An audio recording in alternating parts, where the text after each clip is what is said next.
तो hello friends, welcome back to my channel. और friend, आज के वीडियो सीरीज के अंदर हम डिस्कस करने वाले हैं हमारे इस यूनिट के लास्ट टॉपिक को, जिस टॉपिक का नाम है मेथड ऑफ लैग्रांज मल्टीप्लायर। और ये हमारा लेक्चर नंबर 8 है। और अभी तक हम लोगों ने टोटल 7 लेक्चर को कवर अप कर लिया है।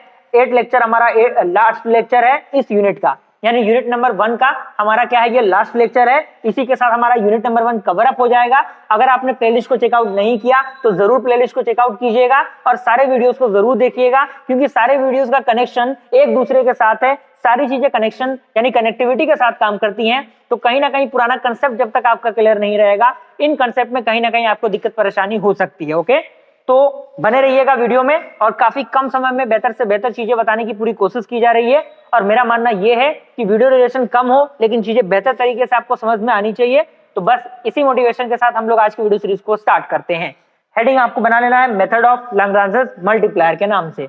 आइए देखते हैं इसका स्टेटमेंट क्या कहता है। वर्किंग रूल की हम बात करें, डायरेक्टली वर्किंग रूल पे हम चलेंगे, किस तरीके से हम इसके क्वेश्चन को सॉल्व करते हैं। सबसे पहला condition, write F is equal to F X comma Y comma Z, यानी 3 वेरिएबल दिए रहेंगे एक्स वाई और जेड, तो उसको हमें इस फॉर्म में लिखना पड़ेगा, plus lambda phi X comma Y comma Z and obtain the equation del F by del X is equal to 0। यानी हमें क्या करना होगा, पार्शियली डिफरेंशिएट करना पड़ेगा। तो पार्शियल डिफरेंशिएशन वाला लेक्चर नंबर 6 और लेक्चर नंबर 2 आप वीडियो 7 आप जरूर देख के आइएगा। 6 और 7 देखना जरूरी है आपके लिए, तभी ये पार्शियल वाला कंसेप्ट आपको समझ में आएगा। मैं मान के चल रहा हूँ कि वो सारी चीजें आपकी कंप्लीट है, तभी आपने इस वीडियो पे क्लिक किया है। Del F by del Y is equal to 0 and del F by del Z is equal to 0, तीनों को हम 0 के इक्वल करेंगे। एंड थर्ड कंडीशन में क्या करेंगे, solve the above equation together with phi of X comma Y comma Z is equal to 0। यानी हम क्या करेंगे, इसको इस अबव इक्वेशन के अकॉर्डिंग क्या करेंगे, सॉल्व करेंगे। And thus the value of X comma Y comma Z so obtain will give the stationary value of f of x comma y comma z। ये आपका क्या है, पूरा वर्किंग रूल है। एग्जाम्पल को हम समझेंगे, सारी चीजें क्लियर हो जाएंगी। यहां तक आप चीजों को लिख लीजिए, नोट्स को बनाते रहिए। नोट्स का बनना जरूरी है आपके लिए, क्योंकि नोट्स रहेगा तो कभी भी आप रिवीजन कर सकते हैं वीडियोस को देख के। क्वेश्चन पे डायरेक्टली हम मूव करते हैं, क्वेश्चन किस प्रकार से सॉल्व होगा। ओके, कह रहा कि rectangular box open at the top is to have volume of 32 cubic feet। यानी एक रेक्टेंगुलर बॉक्स है जो ओपन हो रहा है टॉप से, जिसका जो वॉल्यूम है वो 32 क्यूबिक फीट है। तो हमें फाइंड करना है, find the dimension of the box requiring list material for its construction. यानी उसके कंस्ट्रक्शन के लिए हमें क्या करना है, डायमेंशन को फाइंड आउट करना है, जिससे कि जो मटेरियल हो कंस्ट्रक्शन का वो कम लगे। तो हमें मानना पड़ेगा let X Y and Z, यानी क्यूब मतलब क्या, 3 पावर 3। तो मान लिया हमने कि एक्स वाई और जेड क्या है, Z fit be the edge of the box, यानी वो क्या है, बॉक्स के एजेस हैं। And S be its surface, S क्या है, सरफेस है उस बॉक्स का। तो एस क्या हो जाएगा, X Y plus 2 Y Z plus 2 Z X. और यहां से क्या होगा, एक्स वाई और जेड, यानी आपका जो ये जो 32 जो दिया हुआ है 32, वो क्या है, प्रोडक्ट है। तो एक्स वाई और जेड का जो प्रोडक्ट है वो 32 निकल के आया। Equation second, equation 1।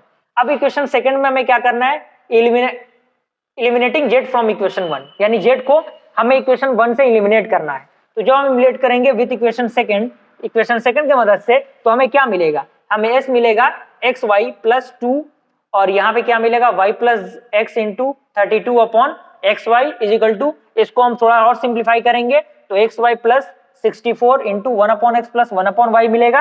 अब क्योंकि हमें क्या करना है, ये वैल्यू निकल के आ चुका है, तो हमें del S by del X find out करना होगा।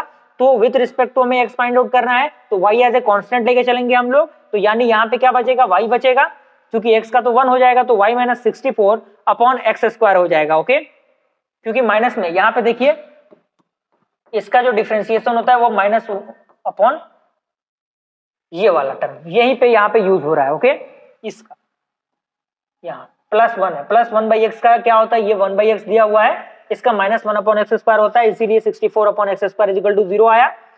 अब हमें क्या करना है, del S by del Y निकालना है। तो वाई के रिस्पेक्ट में कर रहे हैं तो एक्स को एज ए कांस्टेंट लेके चलेंगे, तो यानी यहाँ पे X minus 64 upon Y square आएगा, यहाँ पे एक्स स्क्वायर है, यहाँ पे वाई होगा, यहाँ पे सिमिलैरिटी फॉलो हो रही है, तो ये आपका 0 के इक्वल हो गया। सॉल्व करेंगे these, we get x is equal to Y is equal to 4।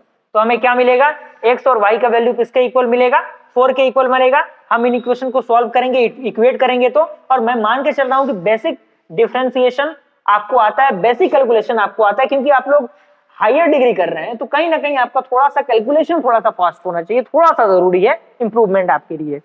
तो now r is equal to del square s upon del X square is equal to 128 upon x का power 3 and s is equal to del square s upon del x del y is equal to 1 and t is equal to del square s upon del y square is equal to 128 upon y3।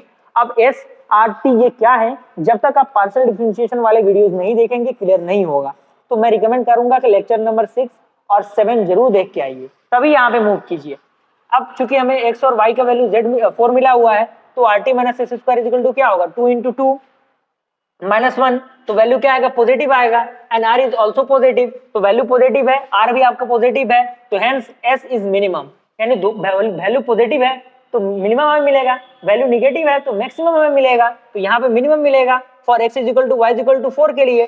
Then from equation second z is equal to 2, equation second के according जो z का value निकल के आएगा, क्या निकल के आएगा, 2 निकल के आएगा। तो यहाँ पे आपका क्या होगा, ये वैल्यू सॉल्व हो चुका है, यानी ये आपको वैल्यू निकल के आ चुके हैं, यानी x y और z का वैल्यू निकल के आ चुका है, यानी आपके जो वैल्यूज हैं वो निकल के आ चुके हैं। x और y का वैल्यू 4 हो गया, और जो तीसरा एज हमारा था वो आपका 2 फीट निकल के आ गया, ये फिट निकल के आ गया। अब एक मेथड और है जो हम मेथड से सॉल्व कर सकते हैं, वो मेथड है लैग्रांज मेथड। तो f ऑफ x क्या होगा, xy plus 2yz plus 2zx is equal plus lambda xyz minus 32। अब यहाँ पे हमें डिफरेंशिएट करना होगा partially with respect to x, partially with respect to y and partially with respect to z। Equation third, fourth और fifth हमें मिलेगा, ये इक्वेशन को आपको पार्शियली डिफरेंशिएट करना है, तो ये इक्वेशन आपको मिलेगा। और इसको थोड़ा सा सिंप्लीफाई और हम लोग करेंगे, तो सिंप्लीफाई करने के बाद हम मल्टीप्लाइंग करेंगे इक्वेशन थर्ड में किससे, x से, एंड इक्वेशन 4 में y से, एंड सब्सट्रैक्ट करेंगे उसको, यानी इक्वेशन थर्ड में x का मल्टीप्लिकेशन, इक्वेशन 4 में y का मल्टीप्लिकेशन, और दोनों को क्या करेंगे, सब्सट्रैक्ट करेंगे यानी माइनस करेंगे। तो हमारा 2zx minus 2zy is equal to 0 आएगा, और यहाँ से क्या होगा, x is equal to y निकल के आ जाएगा, and the value z is equal to 0 is neglected, यानी चूंकि वैल्यू z क्या है 0, इसीलिए z का जो वैल्यू 0 है उसको नेग्लेक्ट करेंगे, तो as it will not satisfy equation second, यानी इक्वेशन सेकंड क्या हो रहा है आपका, सेटिस्फाई नहीं हो रहा, इक्वेशन सेकंड सेटिस्फाई नहीं हो रहा। तो अगेन मल्टीप्लाई करेंगे इक्वेशन 4 में हम किससे, y से, और इक्वेशन 5 में किससे, z से, क्योंकि हमें यहाँ पे 0 वैल्यू मिल रहा था, तो हम उसको नेग्लेक्ट करके आगे बढ़ेंगे, तो हम सब्सट्रैक्ट करेंगे उसको, तो हमें क्या मिलेगा, y is equal to 2z मिलेगा, और hence the dimension of the box is equal to x is equal to y is equal to 2z is equal to 4। तो यानी यहाँ से हमें क्या मिलेगा, hence s is minimum value when x is equal to y is equal to 4 and z is equal to 2 feet. Is that clear, यानी x का value 4 feet, y का वैल्यू 4 फीट और z का वैल्यू 2 फीट। यहाँ पे आप देख सकते हैं वही वैल्यू हमें मिला हुआ था, x का वैल्यू, y का वैल्यू 4 फीट और z का वैल्यू यहाँ पे 2 फीट है, यहाँ पर भी z का वैल्यू 2 फीट है। इसी के साथ ये क्वेश्चन हमारा क्या होता है, सॉल्व होता है। इसी प्रकार के क्वेश्चंस को आपको सॉल्व करना है, एग्जामिनेशन में भी इसी तरीके से आपको सॉल्व करना है। ये आपके सामने प्रैक्टिस कार्ड का क्वेश्चन है, 3 क्वेश्चन प्रैक्टिस के लिए दिया गया है। इन तीनों क्वेश्चन को अगर आप ईमानदारी से सॉल्व कर लेते हैं तो आपका कंसेप्ट क्लियर हो जाएगा, आपको कोई भी दिक्कत परेशानी नहीं होगी। ओके,